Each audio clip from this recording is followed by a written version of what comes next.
I'm getting the information here. I don't know if it's accurate, Berkey. I think your new book, Burke's Law, A Life in Hockey, which hit bookshelves and online Tuesday of this week, has already outsold every Stephen Brunt book. Have you gotten similar information?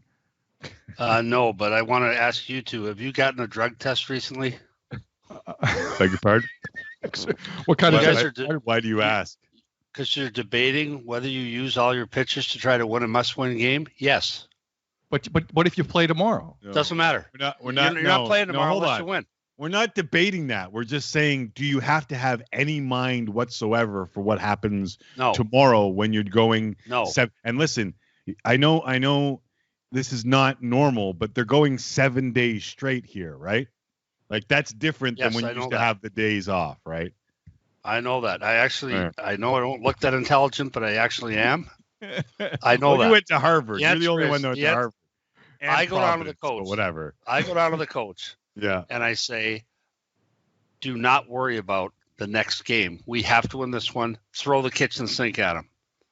But if you need if you go to Home Depot and don't pick up the second kitchen sink for the next day, I don't know. That's the part. You guys have never worked in sports. You don't worry about the next day. You have to win that game. You devote you don't even talk about the next day. You go to your manager or your coach and say, we have to win this game. Throw the kitchen sink at it. We'll worry about tomorrow. Trust me. I think you're putting words in my mouth. I don't think I said that you don't throw the kitchen sink. I'm just saying you're going to have to worry about tomorrow eventually. You said hold out 3 pitchers in case you win. Yeah, that's right. And I don't disagree with him. For the record, Burke, I didn't say that. I don't. Sid, listen. He just. Oh, now he's playing mind tricks with me. You're tricking me with your words, Burke. You're tricking me with your words, Burke. Don't do that like Brooksy. All I said is, do you leave Blake Taylor in for more than 2/3 of an inning because you might need a couple more guys along the way. That's all I said. You know what you do? You try and win this game, and then on your way to the ballpark tomorrow, you stop at a church and light some candles. That's what you do. We're laughing, but I think the managers may be doing that very same thing over the next few days in San Diego and Arlington. Berkey, before we dive into the hockey, and there's enough to dive into. Again, I love how you got Sid with that leave 3 pitchers out. Sid completely believed you. I heard him say it too. I got to tell you, I think you're bang on that. Berkey, congrats on the book. Again, now that it's out, what's the feedback been? What are the thoughts?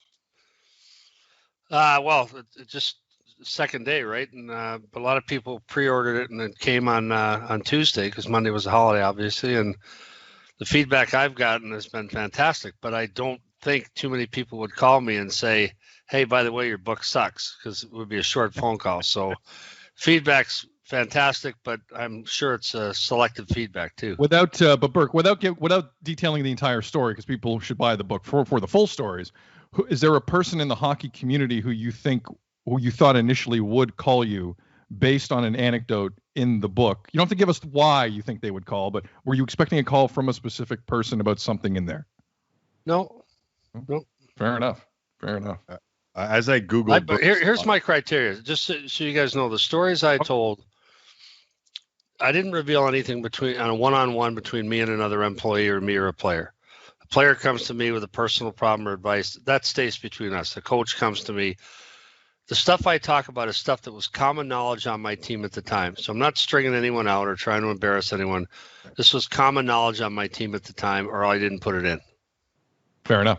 As I Google Burke's Law, did you watch the TV show Burke's Law in 1963?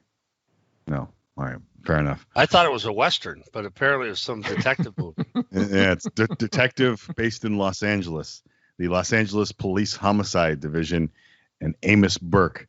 All right, I digress. Do you like what the Sens did today? Yeah. I think they're on a real roll here, despite the owner promising a parade in 4 years. I think Pierre Dorion has done a great job starting with the draft, the free agent signings. He's made some good trades. Yes, there's not one move he's made that I wouldn't make. And I like how they're getting bigger and uglier too. Is there anything to worry about in the contract structure? the $3.5 million, $5 million, and then $6.5 million. It could be just because it's smart business during a pandemic when you're not sure how many people will come through the door, or it could be that they don't have enough money and they're worried about it. Am I reading this? No. Sorry to interrupt. Tim, I'm sorry. I don't like to do that. I think you're going to see a lot of this. Jonas Brodin did the same thing with his contract. The players are getting hit with a 30% rollback this year. They'll get hit with a 30% rollback in year 2 as well. I'm guessing maybe 40. Right. They are all trying to get them backloaded now. Right. So it's not that the Senators don't have the money. It's that the player wants to get the highest percentage of his funds. So they're, like I said, they've already agreed to a 20% cap on escrow, which is gone. Escrow is going to be 40 or 50% gone with no fans. And then a 10% deferral, which in my opinion is gone too, but they're calling it a deferral. So a $6 million player, give us some context. A $6 million player is going to make $4 million in the coming season, and maybe further reduced if the season is shortened. So they don't want to touch this season or next season. They'd all like to get it all in the last year, a 3-year deal or a 4-year deal.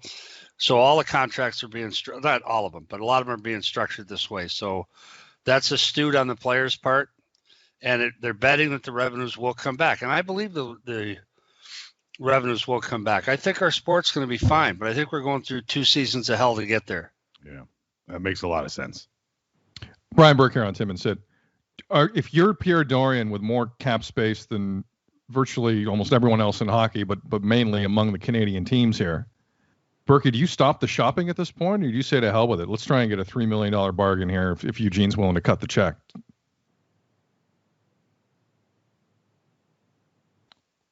Sorry, Burke, are you there? Yeah, no, I'm back. Sorry, I got a phone call. When I'm on this tie line and I get a phone call, it drops the tie line. Cuts it off. Yeah. I'm sure there's a simple way to stop that, but no, it's like I can't. Burke, I think during a pandemic, City Slickers. I think there's no better system during a pandemic. Slickers. Remember when he said the cows will get it before he gets it? Remember that? City Slickers was underrated. Oh my God. It was more of a drama than a comedy. I watched City Slickers expecting to laugh. It was a deep movie about people's lives and trials and tribulations. I mean, I'm a huge Billy Crystal guy, but that movie, that was more of a drama than a comedy. I enjoyed it, but I think they sold it correctly. My favorite line is when he asked Jack Palance, "You kill anyone yet?" He said, "Days early yet," or "Days early son," something like that. Burke, do you believe Jack Palance at the Oscars gave Marissa Tomei an Oscar when she didn't win? Do you believe that urban legend is true? No. Okay. Because everyone believes Jack Palance did some funny. Do you know what the hell Sid's talking about? No. Yeah. Okay. But so Jack Palance. We got time. The season doesn't start till February. Jack Palance at the Oscars is reading Best Supporting Actress, and Marissa Tomei is up for My Cousin Vinny. And there were some other fantastic actresses up for that. But Jack Palance read Marissa Tomei. And till this day, there are people in and around the movie world who say she did not win. That's not what was on the card. That was not what was on the card. Jack Palance, for some reason, because maybe he's Jack Palance, he can do whatever he wants. Jack Palance gave the Oscar to Marissa Tomei. Are you happy I told you that story? Well, you just wasted 30 seconds of this show, but yeah, it's your show. That was a good story. I was anticipating the timeline. The timeline was still there. Go ahead, Timmy. Brian Burke joining us here on Tim and Sid. We heard from Marc Bergevin getting emotional when asked about Brendan Gallagher. Have you ever been that way when re-signing a player? Well, there is no crying in hockey. I mean, Jesus, Murphy. Yeah, I have not been, but I get it. Like, I was very close to my players, as close as you want to be. You got to keep that fine line because you're their boss. But I tried to be close with my team, and I think Bergie's probably the same. And this kid's a heart and soul kid, so I never did that, and it probably wouldn't do it. I wouldn't advise this, of course, of conduct, but I could see that happening for sure. Was this just some really good agent play here on behalf of his client Brian Gallagher? Like, I mean, I don't want to belittle I love Gallagher as well. I don't want to belittle the player, Berkey, but from one day saying talks are off to then getting 6.5 over 6, that seems like you have a good agent.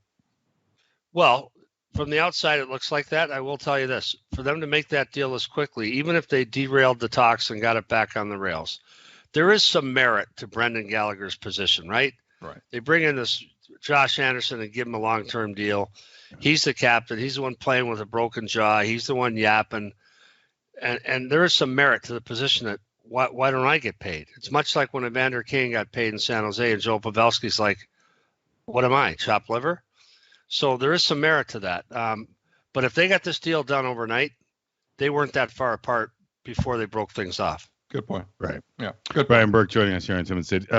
Sid asked me if I, a couple days ago, if I liked the two previous deals that the Habs made. And I said I did because Josh Anderson and Tyler Toffoli can give you some size on the wings on a couple of a quick, smaller centers and maybe provide a little bit more truculence to that team and a little bit more space for those guys to operate. And when I was answering it, I thought of you, obviously, because I used the word truculence. But are you a fan of what Bergevin is doing here, which is, to me, adding scoring and adding toughness with that scoring? Well, yes. I hate to agree with you, but yes. I mean, what they've done is they had no goal scoring off their wings last year at all, except Brendan Gallagher. So they add Josh Anderson, who had one goal last year, but he's a big, ugly guy. I don't mean ugly personally. I mean, he's a big, ugly player. 29 goals or 27 goals 2 years ago. He's big and hostile. And that to me is an element that they really need it. They desperately need it. They got pushed around the playoffs. Their defense is big and ugly enough, but their forwards are not. Tyler Toffoli doesn't play black and blue hockey, but you're right. He's good sized.